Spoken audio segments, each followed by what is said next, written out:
Welcome to the second episode of the year 2022 on this channel. I am your host, Caroline. Thank you for joining.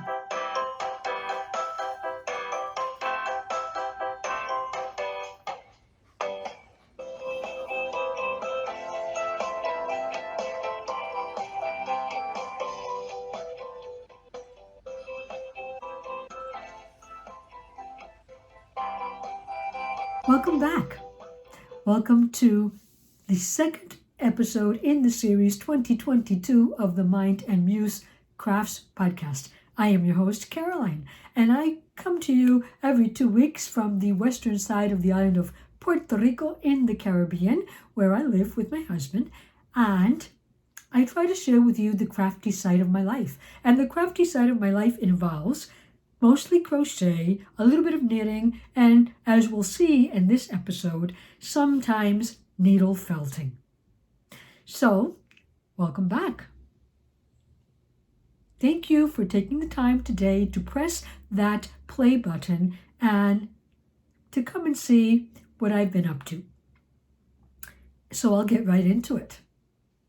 This episode is entitled Embracing Change, because I do believe that 2022 is going to bring on about a lot of changes for me and for my family.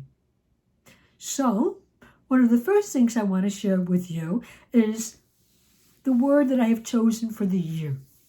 This year, my word of the year is going to be the word embrace. And it is because, basically,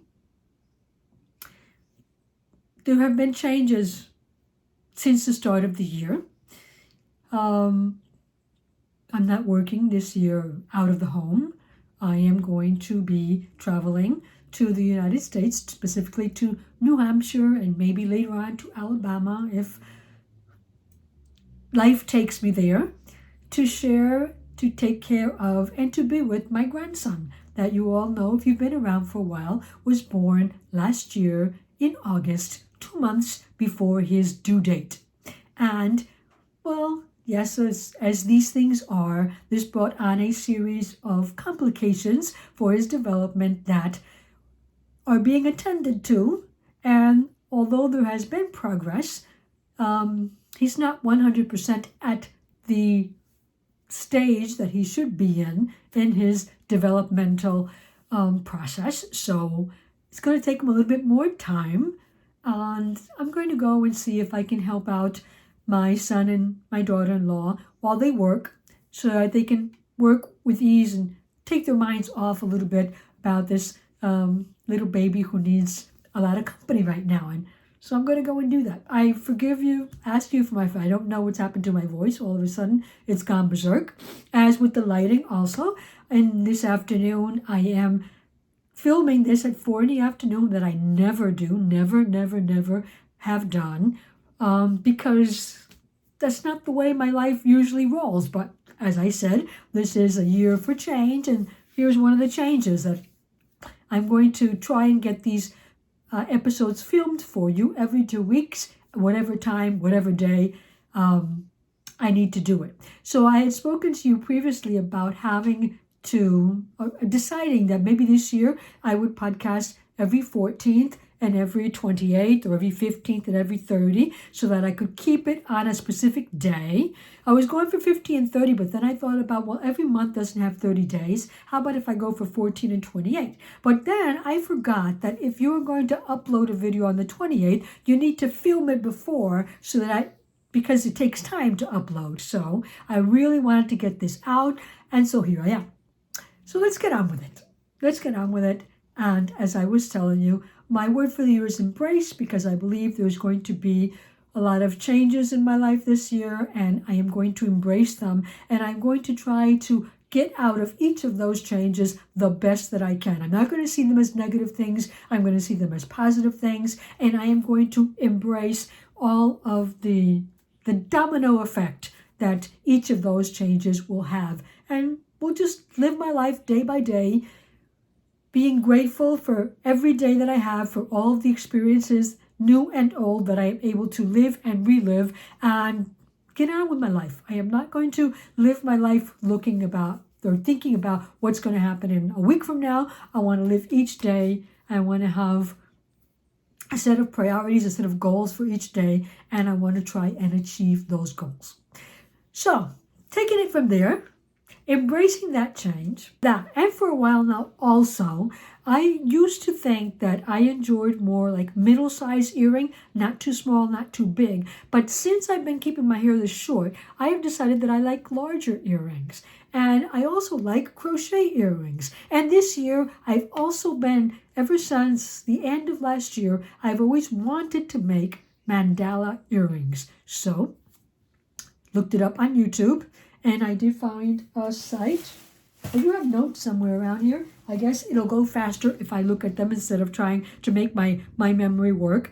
Mandala Earrings by the Yarn Bowl Crochet on YouTube. The Yarn Bowl Crochet. She has a YouTube video tutorial on how to make these earrings. Hers are slightly different because she's got her last row, she uses double crochets, and I decided to go with single crochets because I thought the double crochet was going to make them bigger than what I wanted. I actually like this size right now because of the fact that my hair is so short. I think the large earrings helped add a feminine touch to my haircut, and so this is the size I like right now. So these are crochet mandala earrings, and I, for the most part, followed the tutorial by the Yarn Bowl Crochet on YouTube. And so there's a magic loop, double crochet clusters that she calls double crochet two together, and that kind of confused me for a moment, but if you look into the instructions and then take a look at the video, you'll see that what she's doing are just clusters of two double crochets together, and then the next round are two double crochets together, and a chain one. The next round are 3 double crochets in every chain one space, and the last round are 5 double crochets in every chain one space, and I did 5 single crochets, and I also added a bead. Here. I'll try and get in the lighting here.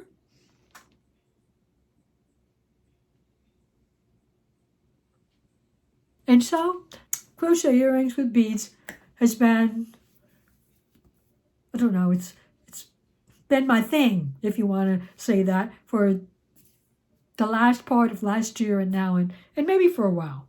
Because now I'm thinking about making these. Traditionally, mandalas will have color changes, so I want to make them in 3 colors. And hopefully that'll work. That'll come out okay. We'll see what time I have for this. Because one of the things about embracing change is that I have no idea what my crafting is going to be like. I'm going to take, obviously, a suitcase because I'm not traveling to Florida. So I need winter clothes. I need a suitcase, a large suitcase. But I'm traveling on the airline that charges you a certain fee for a 40-pound suitcase. Take away 10 pounds that the suitcase itself might weigh. That's 30 pounds left. And you'd be amazed at how much crochet winter clothes weigh. And so I'm having to make a choice at this point. I can't take it all. I cannot take it all. I don't know what's coming or what's going, but my lovely crochet sweaters might not go with me because I have to decide. I'm going to be inside most of the time, and when you're inside, you probably don't want a heavy crochet sweater. You might want a hoodie, right? And some layering, and plus, my daughter-in-law does live there, and she's acquired a lot of things, and I could probably just use her things. And so it would probably be better to try and put into my suitcase those other personal items that we cannot share.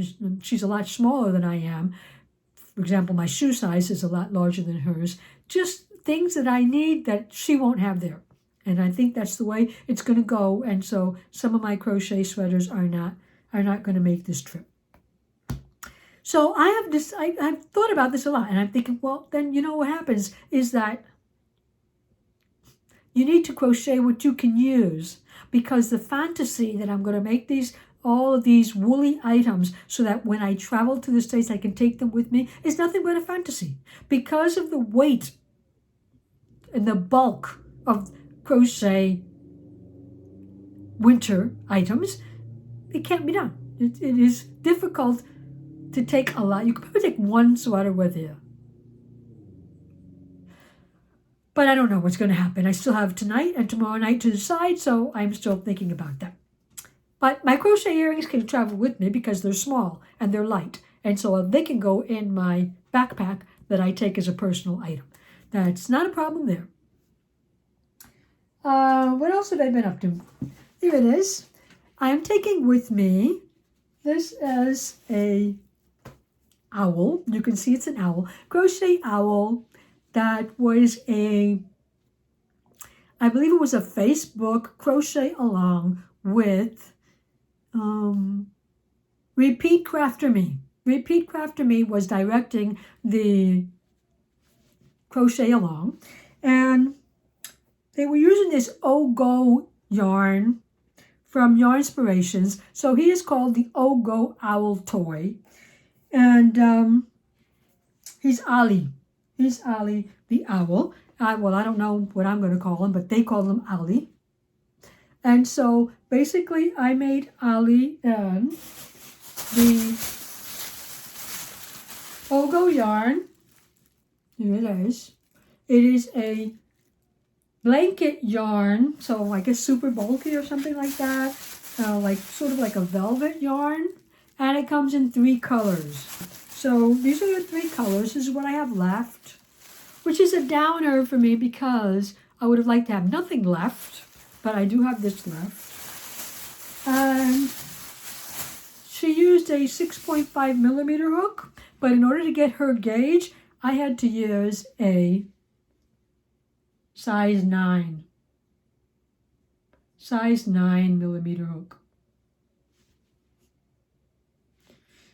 So there he is. It's a free pattern. You can download it from the Yarn Inspirations, site. And it was simple enough to make, I think maybe 2 evenings. But like I say, I did have problems with gauge because actually it was a good thing. I used a bigger hook, and so but my owl basically is the same size as hers, so I don't know what happened there. I don't know how she got the gauge that she says with a 6.5 millimeter hook. I've just decided that I am a tight crocheter, so yeah, and I'm going to embrace that. I'm going to embrace that this year. And so it was a good thing because I used up more yarn. I imagine I would have had more yarn left over if I had used a 6.5, if I had used a 6.5 with the gauge that I was getting. So it's simple, easy to make. I didn't have the glass eyes, so I made a button. I made 2 buttons, 2 crochet buttons, and I also followed on YouTube the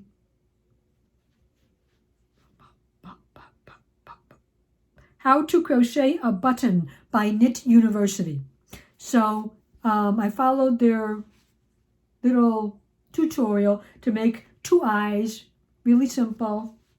And yes, it's going to be, obviously, I'm going to take this toy to my grandson, to Lucas.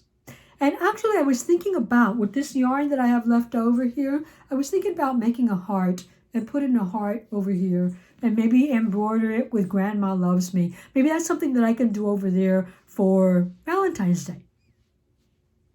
So this is for Lucas.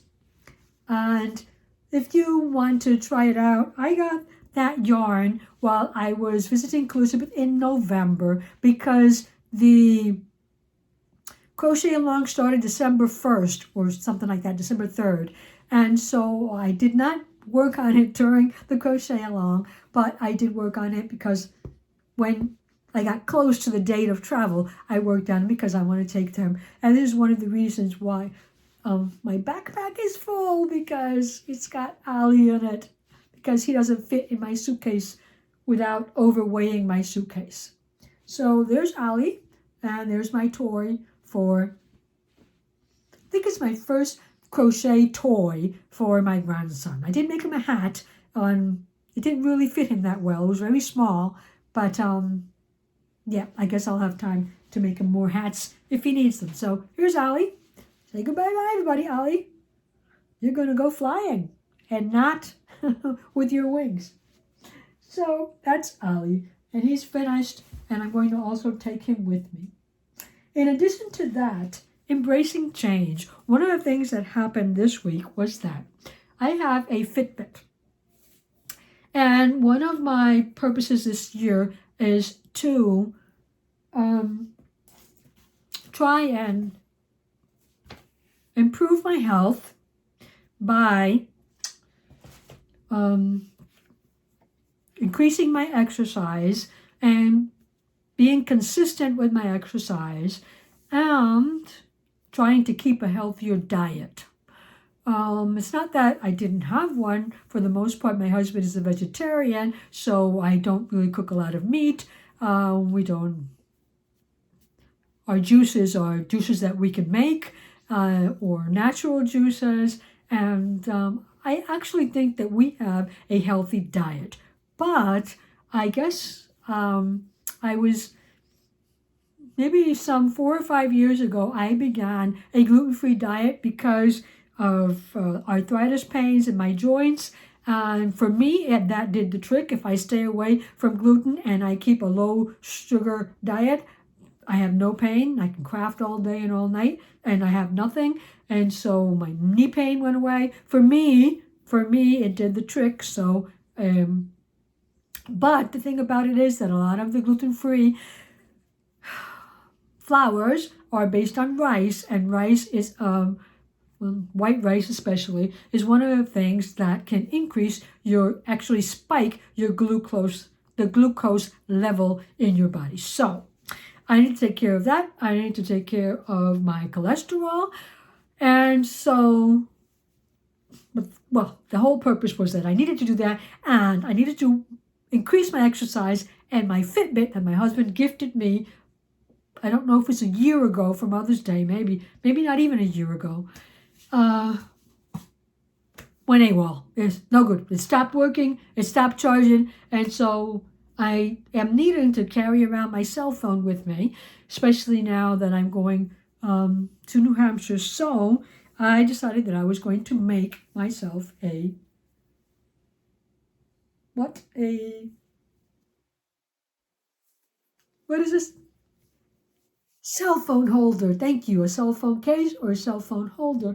Unfortunately, I forgot to bring my second cell phone so you could actually see. This is actually made for an iPhone 11 Pro Max.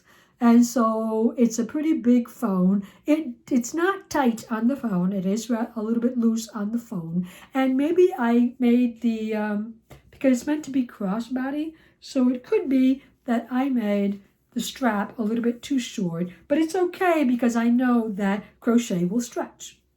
Crochet will stretch. So it is simply 36 stitches.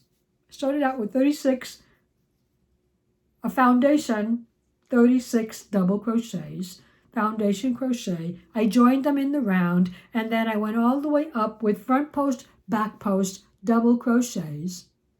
When I reached the top, I closed the bottom with single crochets on the outside to add like a feature here. And then I did 3 rows of single crochets, including the join there, the closure, and a grab stitch at the end.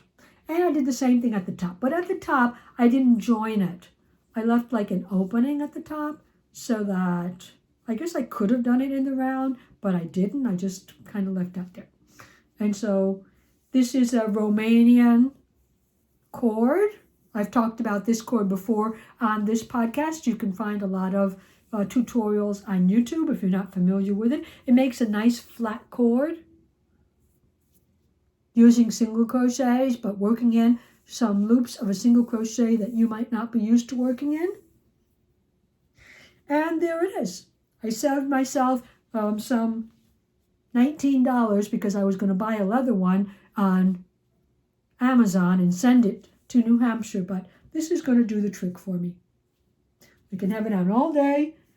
I use it right now to walk, and I put a little alarm on so that I know when my time is up, and then I can also have it on me while I'm taking care of the baby so my cell phone doesn't get lost, because I don't know about you guys, but my cell phone gets lost a lot. I don't know how many times a day I don't know where my cell phone is. So this is going to do the trick for me.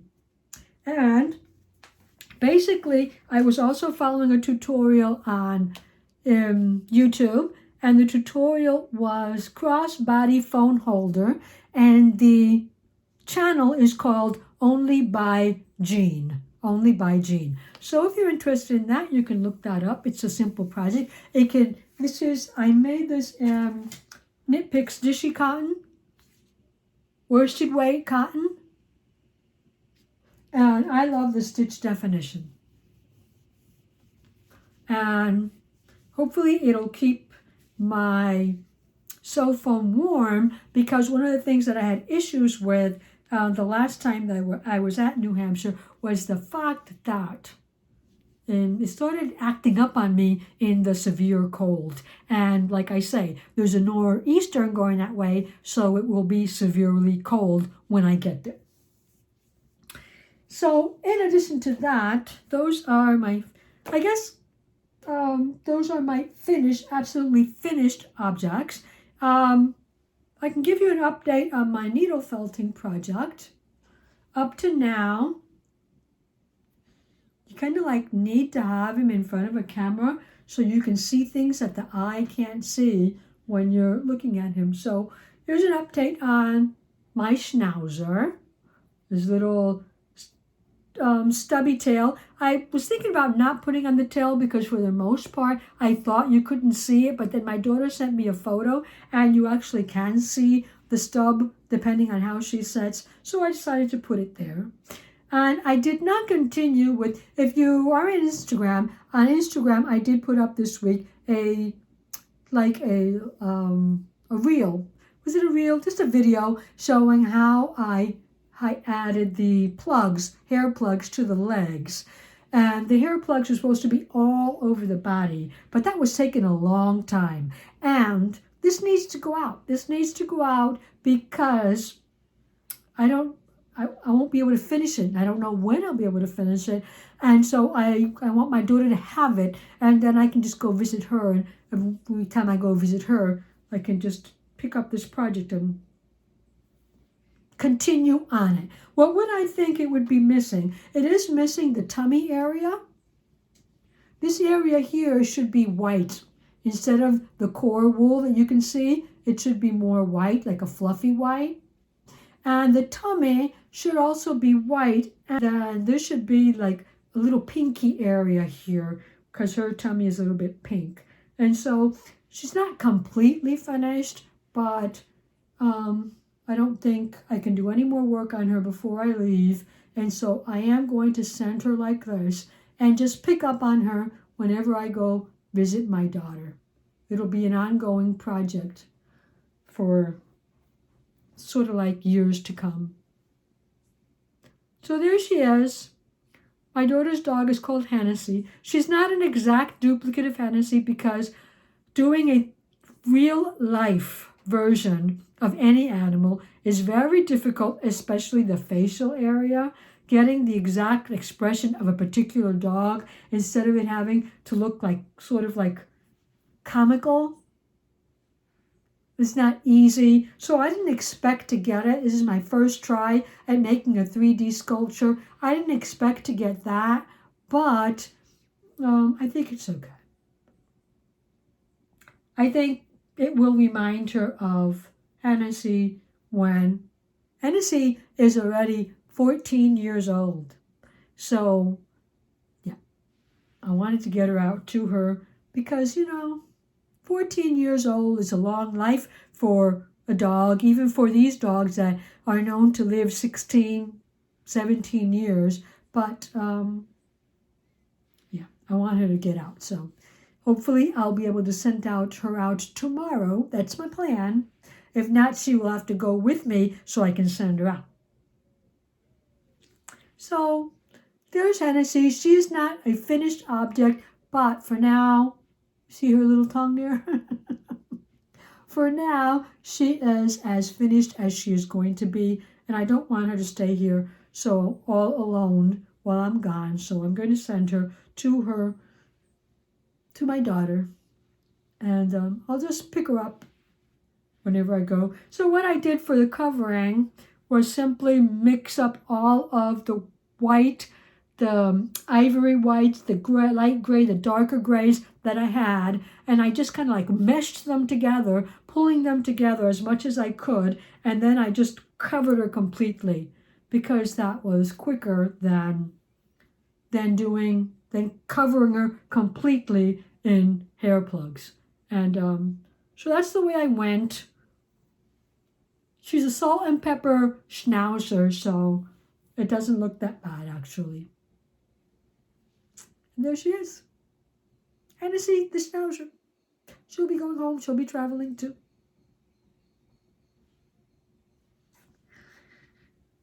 Okay, and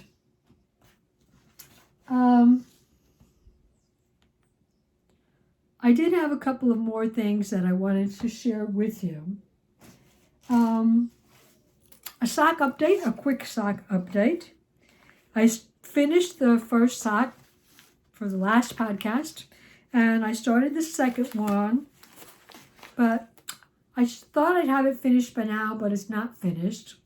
One thing you can't remember, but I'll tell you, is that it's not going to be an identical twin because of the fact that there was a lot more blue here than there was for when I started the first sock. I like it a lot better this way, but because there's a lot more blue here, I don't think the heel is going to be one color.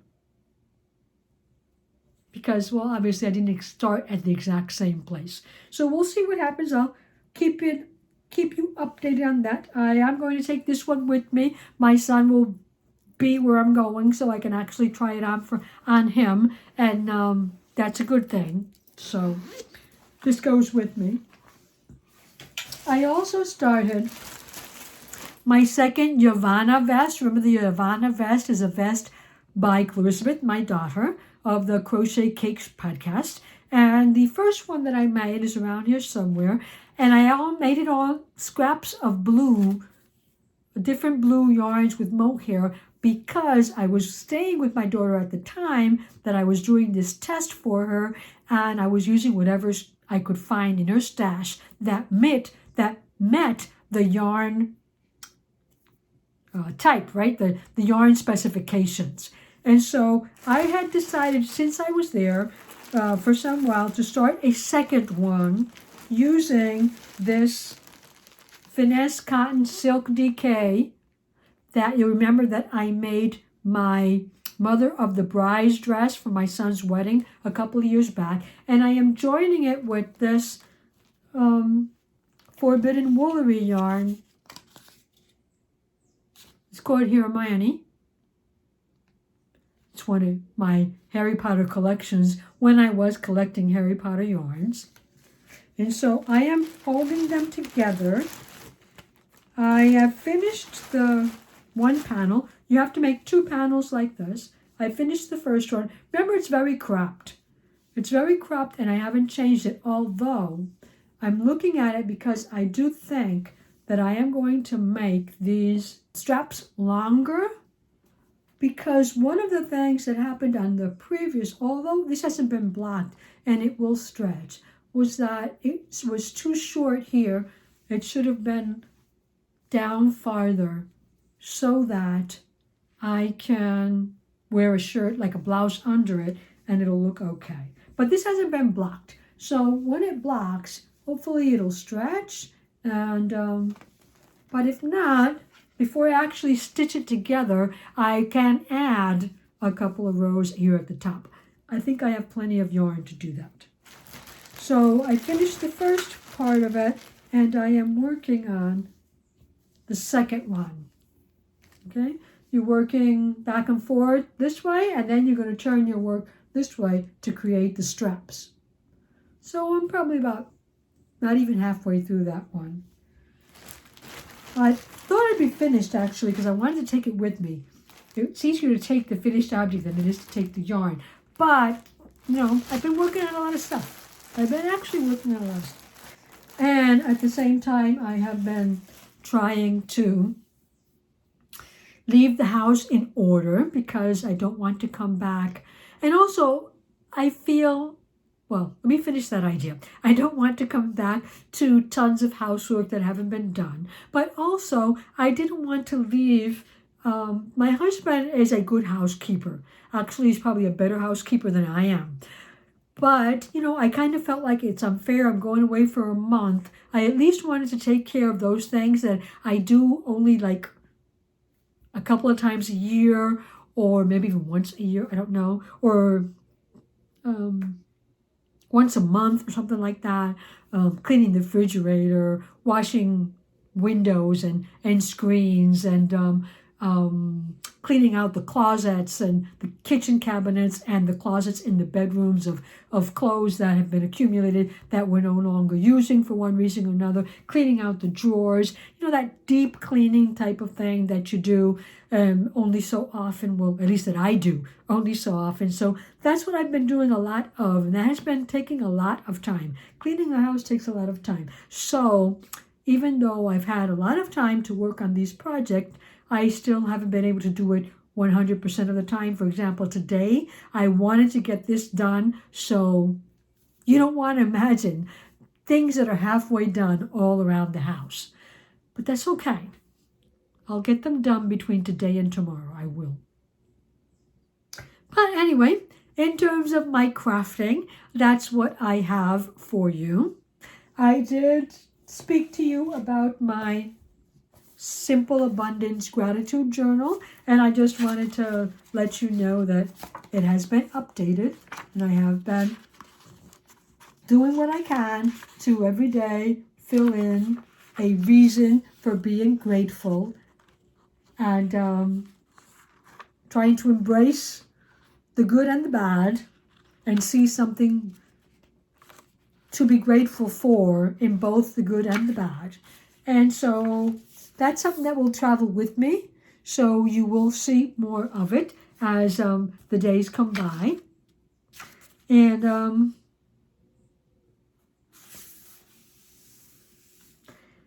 yes, February is approaching.